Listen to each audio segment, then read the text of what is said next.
ଆଶ୍ଵିନ ମାସ ସରିଯାଇଥାଏ, କାର୍ତ୍ତିକ ମାସ ଚାଲିଥାଏ। ଡିଟେକ୍ଟିଭ ଶ୍ରୀରାମଙ୍କର ଆଉ ମୋର ଆମେ ଦୁହେଁ ଏକ ବଗିଚାରେ ବୁଲୁଥିଲୁ। ଏମିତି ବୁଲି ବୁଲି ବୁଲି ବୁଲି ଚାଲି ଚାଲି ଆମେ ଟିକେ ଠିଆ ହେଇଯାଇଥିଲୁ। ଶ୍ରୀରାମ କହିଲେ, ବଳରାମ, କାଲି କମଳା ଦିଟା ତୋଳିକି ନେବା। ଆଉ କିଛି ଦିନ ପରେ କାର୍ତ୍ତିକ ମାସ ସୋମବାରର ପ୍ରଥମ ପାଳି। ଅରୁଆ ଡାଲମା ସହିତ କମଳା ଟିକେ ହେଲେ ଭାରି ଭଲ ଲାଗେ। ମୁଁ କହିଲି, କାଲି କାହିଁ ତୋଳିବା, ଆଜି ହେଲେ ତୋଳିଦେଲେ ହୁଅନ୍ତା, ଟିକେ ଅପେକ୍ଷା କର, ମୁଁ ଲଗେଟା ଆଣିକି ଆସୁଛି। ଆମେ ଦେଖିଲୁ ଟିକେ ଦୂରରୁ କେହି ଜଣେ ଚାଲି ଚାଲି ଆମରି ଆଡ଼କୁ ଆସୁଛନ୍ତି। ଅତି ପାଖକୁ ଆସିବା ପରେ ମୁଁ ଚିହ୍ନିଲି ସିଏ ହେଉଛନ୍ତି ଶ୍ରୀରାମଙ୍କର +3 ପଢ଼ିଲା ବେଳର ବନ୍ଧୁ ଘନଶ୍ୟାମ ବାବୁ ବୋଲି।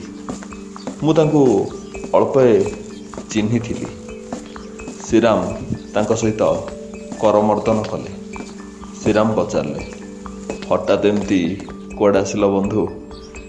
ସର୍ବକୁଶଳ ତ? ଟିକେ ସେ ରହିଯାଇ କହିଲେ, ସବୁ ଠିକ୍ଠାକ୍ ଚାଲିଛି ଶ୍ରୀରାମ, କିନ୍ତୁ ଗୋଟିଏ ଅସୁବିଧା ହେଇଯାଇଛି। ଶ୍ରୀରାମ, ଅସୁବିଧା? କି ଅସୁବିଧା? ଅସୁବିଧା କ'ଣ କି, ମାନେ କଥା କ'ଣ କି, ମୋ ପୁଅ ରାଜ। ଶ୍ରୀରାମ ଟିକେ ଉତ୍ତେଜିତ ହୋଇ ପଚାରିଲେ, ରାଜର କ'ଣ ହେଲା? କ'ଣ ହେଇଛି ଘନଶ୍ୟାମ? ଆରେ ନାଇଁ, କଥାଟା ହେଉଛି ଏଇ 10 ଦିନ ହେବ ସେ କାହା ସାଙ୍ଗେ ଠିକ୍ ସେ ମିଳାମିଶା କରୁନି। ଏକୁଟିଆ ଯେତେବେଳେ ହେଇଯାଉଛି ଖାଲି କାନ୍ଦୁଛି। ତା ପାଖକୁ କିଏ ହାତ ନେଉଛନ୍ତି, ତାକୁ ବୁଝେଇବାକୁ ଚେଷ୍ଟା କରୁଛନ୍ତି, ତାହେଲେ ସେ ଚମକି ପଡ଼ୁଛି। ୱେଟ୍, 10 ଦିନ ହେବ ଏ ଘଟଣା ତା ସହିତ ଘଟି ଆସୁଛି। ଆ ପୂର୍ବରୁ ସେ ନର୍ମାଲ ଥିଲା? ହଁ, ନର୍ମାଲ ଥିଲା ଆ ପୂର୍ବରୁ। ଆଚ୍ଛା, ବୟସ କେତେ ହେବ ତାକୁ? 7 ବର୍ଷ। କେଉଁ ଶ୍ରେଣୀରେ ସେ ପାଠ ପଢ଼ୁଛି? କ୍ଲାସ୍ 3। ଆଚ୍ଛା, କ୍ଲାସ୍ 3ରେ ସେ ପାଠ ପଢ଼ୁଛି। ଆଚ୍ଛା, ଆପଣଙ୍କ ଘରେ କିଛି ଦିନ ଆଗରୁ, ମାନେ ଏଇ 10 ଦିନ ତଳେ କୌଣସି କଥାକୁ ନେଇକି ପାରିବାରିକ କଳହ ହେଇଥିଲା କି? ନା, ପାରିବାରିକ କଳହ କ'ଣ ବି ହେବ? ଘରେ ତ ସବୁ କିଛି ଜିନିଷ ମହଜୁଦ ରହିଛି। ଆର୍ଥିକ ମାନେ ଅର୍ଥ ଅଭାବ କି ଖାଦ୍ୟ ଅଭାବ, କୌଣସି ଜିନିଷ ଅଭାବ ହେଲେ ହଁ ଗୋଟେ ଘରେ ଝଗଡ଼ାଝାଟି ହୁଏ, କିନ୍ତୁ ଆମ ଘରେ ତ ସେମିତି ହିଁ କିଛି ନାହିଁ। ସମସ୍ତଙ୍କ ଭିତରେ ଏକତା ଅଛି। ବାପା, ମା, ଭଉଣୀ ଓ ତମ ଭାଉଜ ଓ ଝିଅ ପୁଅକୁ ନେଇ ମୋର ଗୋଟେ ସୁଖର ସଂସାର। ଆଉ ସେଥିରେ ପୁଣି ଅସୁବିଧା କ'ଣ ହେବ? ଆମ ଭିତରେ ପୁଣି ପାଟିତୁଣ୍ଡ ହେବ? ତମେ ତ ଜାଣିଛ ଆମର ଅର୍ଥର କିଛି ଅଭାବ ନାହିଁ। ତା ଠିକ୍, କିନ୍ତୁ କୌଣସି କାରଣରୁ ପଡ଼ୋଶୀ ସହିତ ମତାନ୍ତର ବା ମନାନ୍ତର ହେଇଥିଲା କି? ମାନେ ତମ ବ୍ୟବସାୟକୁ ନେଇ? ନା, ସେମିତି କାହିଁ, ଆ ଭିତରେ କ'ଣ କେବେ ବି ସୁଦ୍ଧା ଏମିତି ଘଟଣା ଘଟିନି। ମାନେ ପଡ଼ୋଶୀଙ୍କ ସହିତ ଆମର ସମ୍ପର୍କ ବହୁତ ଭଲ। ଆଚ୍ଛା, ରାଜ ଯେଉଁ ବିଦ୍ୟାଳୟରେ ପାଠ ପଢ଼ୁଛି, ସେ ବିଦ୍ୟାଳୟରେ ତାର ଅତି ପ୍ରିୟ ସାଙ୍ଗ କିଏ? ହଁ, ଗୋଟେ ସାଙ୍ଗ ତାର ଅଛି, ତା ନାଁ ଅନିଲ। ଆଚ୍ଛା, ସେ ପିଲା ସହିତ କୌଣସି କଥାକୁ ନେଇ ତାର କେବେ ଝଗଡ଼ାଝାଟି ବା ମାରପିଟ ହେଇଥିଲା କି? ସେଇଟା ତ ସ୍ୱାଭାବିକ କଥା। ସାଙ୍ଗସାଥିରେ ଏମିତି ଠଟା ମଜାରେ ମାରପିଟ ହେବା ବା ଝଗଡ଼ାଝାଟି, ଏଇଟା ସ୍ୱାଭାବିକ କଥା। ସେଇଟା ଏତେ ଗୁରୁତ୍ୱପୂର୍ଣ୍ଣ କଥା ନୁହେଁ। ସେଥିରେ ଜଣେ କ'ଣ ଶ୍ରୀରାମ ମାନେ ମାନସିକ ଭାବେ ଡିପ୍ରେସନକୁ ଚାଲିଯିବ? ଅବଶ୍ୟ ସେଇଟା ଗୋଟେ କାରଣ ନ ହୋଇପାରେ। ଆଚ୍ଛା, ଗୋଟେ କଥା କୁହ, ତମ ପାଖ ଘରେ ଏମିତି କିଏ ରହୁଛନ୍ତି ଯାହାଙ୍କର ଆଚରଣ ଉଚ୍ଚାରଣ ତୁମକୁ ଆବନର୍ମାଲ ଲାଗେ ବା ଠିକ୍ ଲାଗେ ନାହିଁ? ନା, ସେମିତି କେହି ଆମ ପଡ଼ୋଶୀରେ ନାହାନ୍ତି।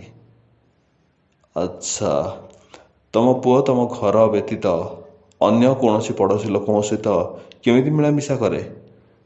ହଁ, ଭଲରେ ମିଳାମିଶା କରେ, ଯେମିତି ଆଜି ୟୁଜୁଆଲ। ଆଚ୍ଛା, ଗୋଟେ କଥା କୁହ, ଏବେ ସିଏ କ'ଣ କୁଆଡ଼େ ଟ୍ୟୁସନ୍ ଯିବା ବା ଖେଳିବାକୁ ଯିବା, ମାନେ ଯେତେବେଳେ ସ୍କୁଲରୁ ଆସୁଛି ତାପରେ ଅନ୍ୟ କୁଆଡ଼େ ଯାଉଛି କି? ନାଇଁ, ସ୍କୁଲରୁ ଆସିଲା ପରେ ସିଧାସଳଖ ଟ୍ୟୁସନ୍କୁ ସେ ଯାଏ। ଆଚ୍ଛା, ସେଠି କ'ଣ ସେ ଏକା ଟ୍ୟୁସନ୍ ହୁଏ? ସେଠି ନା ଅନ୍ୟ ପିଲା କେତେ ପଢ଼ନ୍ତି? ନାଇଁ, ଇଏ ଏକୁଟିଆ ଟ୍ୟୁସନ୍ ଯାଏ। ଆଚ୍ଛା, ସ୍କୁଲରେ କୌଣସି ଶିକ୍ଷକ ବା ଶିକ୍ଷୟିତ୍ରୀ ଆକୁ ମେଣ୍ଟାଲ ହାରାସ କରାଇଥିଲେ କି? ନା, ସେମିତି କେବେ ହେଇନି। ଆମେ ସ୍କୁଲରେ ମନା କରିଦେଇଥିଲୁ ଆମ ପିଲାକୁ ନ ବାଡ଼େଇବା ପାଇଁ, ତେଣୁକରି ସ୍କୁଲରେ ଏମିତି କିଛି ଘଟିନାହିଁ। ଟ୍ୟୁସନରେ ପାଠ ପଢ଼ା ବ୍ୟତୀତ ଆଉ କିଛି ତା ସାଙ୍ଗେ ଘଟୁଛି କି? ନା, ସେ ଉପରେ କାହିଁ ସେ ତ କିଛି ବି କହିନି। କାହା ପାଖକୁ ପାଠ ପଢ଼ିବାକୁ ପଠାଉଛ? ସେ ଜଣେ ଶିକ୍ଷୟିତ୍ରୀ ଅଛନ୍ତି, ତାଙ୍କ ପାଖକୁ। ଆଚ୍ଛା। ଶ୍ରୀରାମ ଟିକେ ରହିଲେ, ତାପରେ କହିଲେ, ଶୁଣ ଘନଶ୍ୟାମ, ମୁଁ ଏବେ ତମ ଘରକୁ ଯିବି। ଯଦିଓ ମୁଁ ସାଇକୋଲୋଜି ବହି ପଢ଼ା ଛାଡ଼ିଦେଲିଣି, କିନ୍ତୁ ବନ୍ଧୁ ହିସାବରେ ତମେ ଯେହେତୁ ମୋ ପାଖକୁ ଆସିଛ, କାହିଁକି ତମ ପୁଅର ଏଭଳି ମାନସିକ ଅବସ୍ଥାରେ ପରିବର୍ତ୍ତନ ଆସିଛି ଜାଣିବା ପାଇଁ ମୁଁ ନିଶ୍ଚୟ ସେଠାକୁ ଯିବି। ହୁଏତ ମୋ ଡିଟେକ୍ଟିଭ୍ କାହାଣୀ ପାଇଁ ଇଏ ବି କିଛି ଗୋଟେ ଇସ୍ୟୁ ହେଇପାରେ। ଆସ ବଳରାମ, ଯିବ ଆମ ସହିତ? ମୁଁ ତ ଏମିତି ଗୋଟେ ସୁଯୋଗକୁ ଖୋଜି ବୁଲୁଥିଲି। ସୁଯୋଗ ମିଳିଛି ଯେତେବେଳେ ହାତ ଛଡ଼ା କରିବି କିପରି? କମଳା ଗଛରେ କମଳା ରହୁ କି ଯାହା ଇଚ୍ଛା ତାହା ହଉ, କମଳା ତୋଳା ପରେ ହବ। ଲଗି ତା ବାଟରେ ରହିଲା, ଆମେ ଘନଶ୍ୟାମ ବାବୁଙ୍କ ସହିତ ଚାଲିଲୁ। ଅବଶ୍ୟ ଘରଟା ବେଶୀ ବାଟ ନଥିଲା, ଚାଲି ଚାଲି ଆମେମାନେ ତାଙ୍କ ଘରେ ଯାଇ ପହଞ୍ଚି ଯାଇଥିଲୁ। ସେ ଘରେ ଯାଇ ଦେଖିଲୁ ଗୋଟେ ବାତାବରଣ ଏତେ ଭଲ ନଥିଲା। ଶ୍ରୀରାମ ବାବୁଙ୍କର ମା ଓ ତାଙ୍କ ଭଉଣୀ ଓ ଅନ୍ୟାନ୍ୟ ସଦସ୍ୟମାନେ ସମସ୍ତେ ଚୁପଚାପ ହୋଇ ବସି ରହିଥିଲେ। କାହାର ପାଟିରେ କିଛି ବି ଭାଷା ନଥିଲା। ସମସ୍ତେ ଯେପରି ନୀରବି ଯାଇଛନ୍ତି ସେଇଭଳି ମନେ ହେଉଥିଲା ସେ ପରିବାରଟିକୁ ଦେଖିଲେ। ମୁଁ ଆଗରୁ ଆସିଛି, ହସ ଖୁସି ଥିବା ଏହି ପରିବାରଟି ଅଚାନକ ଏମିତି ମଉଳିଯିବ ମୁଁ ବି କେବେ ଭାବିନଥିଲି। ତାପରେ ଶ୍ରୀରାମ କହିଲେ, ଆପଣମାନେ ସମସ୍ତେ ଏଠାରୁ ଯାଆନ୍ତୁ, ମୋତେ ସେ ପୁଅ ସହିତ ମିଶିବାକୁ ଦିଅନ୍ତୁ। ଆମେ ଦୁହେଁ ସେ ପୁଅ ପାଖରେ ବସିଥିଲୁ।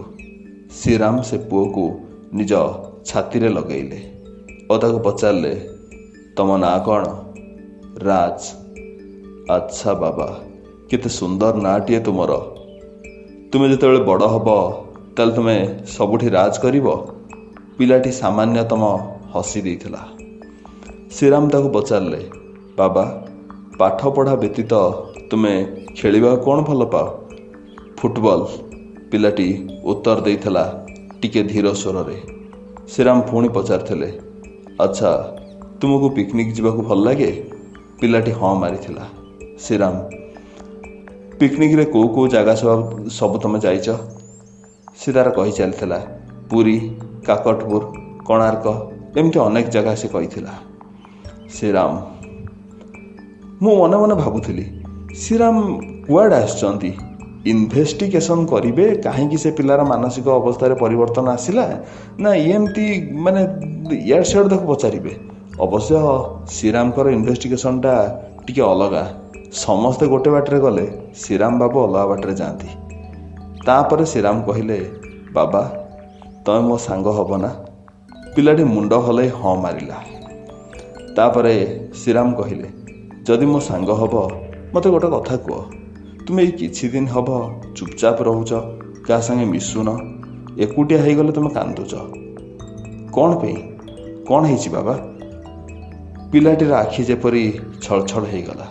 ଶ୍ରୀରାମ ତା ଓଠରେ ଟିକେ ହାତ ମାରି ଦେଇ କହିଲେ, ମୋତେ କୁହ, ମୁଁ କିଛି ବି କରିବିନି ବାବା, ଭରସା ରଖ। ପିଲାଟି କହିଲା, ସେ ଯେଉଁଠିକି ପାଠ ପଢ଼ିବାକୁ ଯାଉଛି ସେ ଶିକ୍ଷୟିତ୍ରୀ ତାକୁ ଖୁବ୍ ବାଡ଼ାନ୍ତି ବୋଲି। ଏହା ଶୁଣି ଶ୍ରୀରାମଙ୍କ ମୁଣ୍ଡକୁ ଯେପରି ପିତ ଚଢ଼ି ଯାଇଥିଲା। ବାଷ୍ଟାର୍ଡଟି ପାଠ ପଢ଼ଉଛି ନା ପିଲାଙ୍କୁ ଟର୍ଚର କରୁଛି, ଏ କଥା ଜାଣିବା ପରେ ଶ୍ରୀରାମଙ୍କର ମଥା ଘୁରି ଯାଇଥିଲା। ଶ୍ରୀରାମ ତାପରେ ପ୍ରଶ୍ନ କରିଥିଲେ, ସେ ତୁମକୁ କାହିଁକି ବାଡ଼ଉଛନ୍ତି ବୋଲି? ପିଲାଟି ଯାହା ଉତ୍ତର ଦେଇଥିଲା ଆମ ମୁଣ୍ଡ ଘୁରି ଯାଇଥିଲା। ପିଲାଟି କହିଥିଲା, ସେ ଟ୍ୟୁସନ୍ ଶିକ୍ଷୟିତ୍ରୀ ଅଧିକାଂଶ ଟାଇମ୍ ଟେଲିଫୋନ୍ରେ ଗପନ୍ତି। ସାମାନ୍ୟ ପାଠ ଯଦି ତାଙ୍କୁ ଟିକେ ପଚାରିଦେଲେ, ଏଇ ଜିନିଷଟା ତୋତେ ଆସୁନି କହିକି ବହୁତ ନିସ୍ତୁକ ଭାବେ ମାଡ଼ ମାରିଥାନ୍ତି। ଯେତେବେଳେ ସେ ଶିକ୍ଷୟିତ୍ରୀଙ୍କ ପାଖକୁ କିଏ କୌଣସି କାମରେ ଆସିଥାଏ ସେତେବେଳେ ସେ ବେତ ଲୁଚେଇ ଦେଇଥାନ୍ତି, ଆକୁ ବାଡ଼େଇ ନଥାନ୍ତି। ଯେତେବେଳେ ସେମାନେ ପଳାନ୍ତି ଓ ଏ ପିଲାଟି ଏକା ହେଇଯାଏ, ଇଏ ତାକୁ ବାଡ଼େଇଥାନ୍ତି। ଶ୍ରୀରାମ, ଏତେ ସବୁ ଜାଣି ସାରିଲା ପରେ ହଉ ବାବା, ଏତେ ସବୁ କଥା କହିଥିବାରୁ ତୁମକୁ ଧନ୍ୟବାଦ, ତା ପିଠିକି ଟିକେ ଥାପୁଡ଼େଇ ଦେଇ ପଳେଇ ଆସିଲେ। ଆସିଲା ବେଳେ ଶ୍ରୀରାମ କହିଥିଲେ, ତୁମର ଆଉ କିଛି ବି କ୍ଷତି ହେବନି, କେହି ତୁମକୁ ବାଡ଼େଇବେନି ବାବା, ଆଜିଠୁ ତୁମେ ମୋର ଜଣେ ସାଙ୍ଗ। ଶ୍ରୀରାମ ତାପରେ ସେ ପୁଅର ବାପା ଓ ତା ଜେଜେମାଙ୍କୁ କହିଲେ, ମୋ ସହିତ ଚାଲନ୍ତୁ, ଯେଉଁଠିକି ଆକୁ ଟ୍ୟୁସନ୍ ପଠାଉଛନ୍ତି। ଶ୍ରୀରାମଙ୍କ ବନ୍ଧୁ କିନ୍ତୁ ହଠାତ୍ ପ୍ଲିଜ୍ ଚାଲନ୍ତୁ ନା। ତାପରେ ତାଙ୍କ କାରରେ ବସି ଆମେ ସେଠାରୁ ଯାତ୍ରା ଆରମ୍ଭ କଲୁ। 10 ମିନିଟ୍ ଗାଡ଼ି ଗଡ଼ିବା ପରେ ସେଇଠାରେ ପହଞ୍ଚି ଯାଇଥିଲା। ତାପରେ ଓହ୍ଲେଇଲା ବେଳେ ଗାଡ଼ିରୁ ଶ୍ରୀରାମଙ୍କ ବନ୍ଧୁଙ୍କର ମା ପଚାରିଥିଲେ, ଏମିତି ହଠାତ୍ ଆମକୁ ଏଠାକୁ କାହିଁକି ଡାକିକି ଆଣିଲ? ଶ୍ରୀରାମ ଅଳ୍ପକେ ଖାଲି କହିଥିଲେ, ଆପଣଙ୍କ ନାତିକି ଏ ଶିକ୍ଷୟିତ୍ରୀ ପାଠ ପଢ଼ାଇବା ପରିବର୍ତ୍ତେ ଟର୍ଚର କରୁଛି। ଆର ସତ୍ୟାସତ୍ୟ ପ୍ରମାଣ ମୁଁ ଦେବା ପାଇଁ ଆପଣମାନଙ୍କୁ ଏଠାକୁ ଡାକିଛି। ଶ୍ରୀରାମ ବିଧିବଦ୍ଧ ମୁତାବକ ଗାଡ଼ି ଭିତରେ ଟେପ୍ ରେକର୍ଡ଼ ବ୍ୟବସ୍ଥା କରିଦେଇଥିଲେ। ସେ ଶିକ୍ଷୟିତ୍ରୀଙ୍କୁ ସେଠାକୁ ସେ ଡାକିଲେ।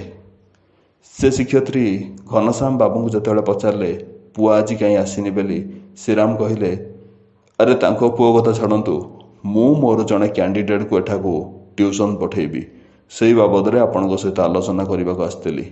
ସେ ଶିକ୍ଷୟିତ୍ରୀ ଖୁସିରେ ଆତ୍ମହରା ହୋଇକି ଭିତରକୁ ଡାକି ନେବା ପାଇଁ କହିଲେ। ଶ୍ରୀରାମ କହିଲେ, ଆରେ ନାଇଁ ନାଇଁ, ଭିତରକୁ ଯିବା କ'ଣ ଦରକାର, ଏଇଠି କଥା ହେଇଯିବା। ଆପଣଙ୍କର ଶିକ୍ଷାଗତ ଯୋଗ୍ୟତା କେତେ? 10ମ। ସେ ଶିକ୍ଷୟିତ୍ରୀ ଜଣକ ଉତ୍ତର ଦେଇଥିଲେ। 10ମରେ କେଉଁ ଡିଭିଜନ୍ ଆପଣ ରଖିଥିଲେ? ସାର୍, ଆପଣ ଏତେ କଥା କାହିଁ ପଚାରୁଛନ୍ତି? ସେ ଶିକ୍ଷୟିତ୍ରୀ ଜଣକ କହିଥିଲେ। ଶ୍ରୀରାମ, ଯାହା ପଚରା ଯାଉଛି ତା ଉତ୍ତର ଦିଅ। 10ମରେ ତମେ କେଉଁ ଡିଭିଜନ୍ ରଖିଥିଲ? 3rd division.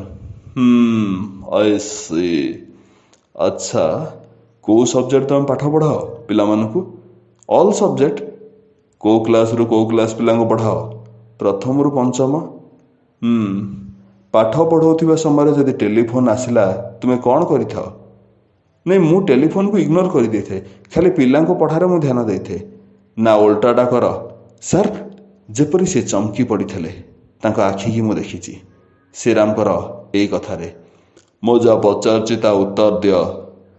ପାଠ ପଢ଼ିଲା ସମୟରେ ଯଦି ଟେଲିଫୋନ୍ ଆସିଲା ତୁମେ ଫୋନ୍ରେ କଥା ହୁଅ, ଆଉ ପିଲା ଯଦି କିଛି ପଚାରିଲା ତାକୁ ମାଡ଼ ମାର। ଆଙ୍କ ପୁଅ ହେଉଛି ଉଦାହରଣ ସ୍ୱରୂପ। ସେ ଶିକ୍ଷୟିତ୍ରୀ ଯେମିତି ରାଗି ଯାଇଥିଲେ। ଆପଣଙ୍କର ଇଚ୍ଛା ହେଲେ ଆପଣଙ୍କର କ୍ୟାଣ୍ଡିଡେଟ୍କୁ ଏଠାକୁ ପଠାଇବେ, ନହେଲେ ନାହିଁ, ଆପଣ ଏଠୁ ଯାଆନ୍ତୁ। ଶ୍ରୀରାମ, ଯିବା ପାଇଁ କେବେ ମୁଁ ଆସିନି। I am detective Sriram. ଏ କଥା ଶୁଣିବା ପରେ ସେ ଶିକ୍ଷୟିତ୍ରୀ ଥରିବାକୁ ଲାଗିଥିଲେ। ତାପରେ ଏଇ କଥା ପରେ ସମସ୍ତେ ସେଠାରେ ରୁଣ୍ଡ ହୋଇଯାଇଥିଲେ।